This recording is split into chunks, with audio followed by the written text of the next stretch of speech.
प्रकल्प जे आहेत ते देखील आम्ही कार्यान्वित करतोय आणि एकंदरीत पब्लिक परसेप्शन जे आहे की बाबा जे गतिमान सरकार, वेगवान काम करणारं सरकार आणि पॉझिटिव्ह आणि प्रॅक्टिकल सरकार, हे जनतेची जी काही भावना होती गेल्या 2.5 वर्षामधली, तीच भावना यापुढे आणखी वेगाने पुढे जाईल यासाठी आज 100 दिवसाचा जे काही आम्ही कार्यक्रम आखलेला आहे तो अतिशय फलदायी होतोय।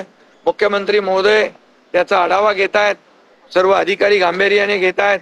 आम्ही आज त्यामुळे सर्व अधिकाऱ्यांचा देखील मी अभिनंदन केलेलं आहे आणि विभागाला देखील धन्यवाद दिलेले। शेवटी आमचं जे काही नाळ जी जुळलेली आहे ती सर्वसामान्य माणसाची, त्याला जिल्हा स्तरीय लेवलला कलेक्टर, विभागीय अधिकारी त्यांना तिथे भेटले पाहिजे, त्यांचं ऐकलं पाहिजे, त्या ठिकाणी त्यांना कामाची जी काही त्यांची वाहवा आहे, कामाला गती मिळाली पाहिजे, हे जी परसेप्शन होतं ते जवळपास पूर्ण होताना दिसतं।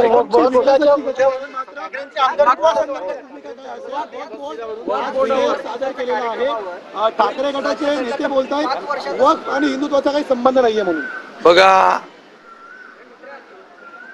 वक्फ बोर्डाच्या संदर्भामध्ये शिवसेनेची भूमिका आम्ही पूर्ण स्पष्ट केलेली आहे की यामध्ये आम्ही सोयीचं कधी राजकारण करत नाही। सोयीचं राजकारण करणारे लोक, याचा हिंदुत्वाशी संबंध नाही, याचा अमक्याशी संबंध नाही असं जेव्हा म्हणतात तेव्हा त्यांच्या भूमिकेवर संशय घेण्यासारखी जागा निर्माण होते आणि म्हणून जे आम्ही घेतो निर्णय ते खुलेआम घेतो आणि जे बाळासाहेबांचं जे विचार आहे, आनंदीगे साहेबांचे विचार जे आहेत, आम्ही जो निर्णय घेतो तो खुलेआम घेतो। आम्ही असं होईल तसं होईल याचा संबंध त्याच्याशी नाही, हे असं दुटप्पी भूमिका आम्ही कधी घेत नाही। पण आमची भूमिका स्पष्ट आम्ही घेतलेली आहे, सडेतोड भूमिका आम्ही घेतलेली आहे आणि सर्वसामान्य माणसाच्या हिताची भूमिका घेतलेली आहे आणि म्हणून काही मुठभर लोकांच्या हातामध्ये हे जी काही वक्फ बोर्डाची प्रॉपर्टी आहे ती ठेवण्यापेक्षा त्या समाजातले बहुसंख्य लोकांना याची सुविधा मिळाली पाहिजे, शाळा झाल्या पाहिजे, कॉलेज झाली पाहिजे, हॉस्पिटल झाली पाहिजे।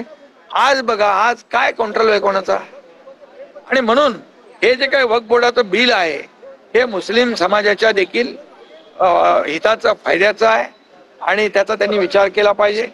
आणि जे आता भूमिका तुम्ही सांगितली कोणी घेतली, ठाकरे गट म्हणतंय। हा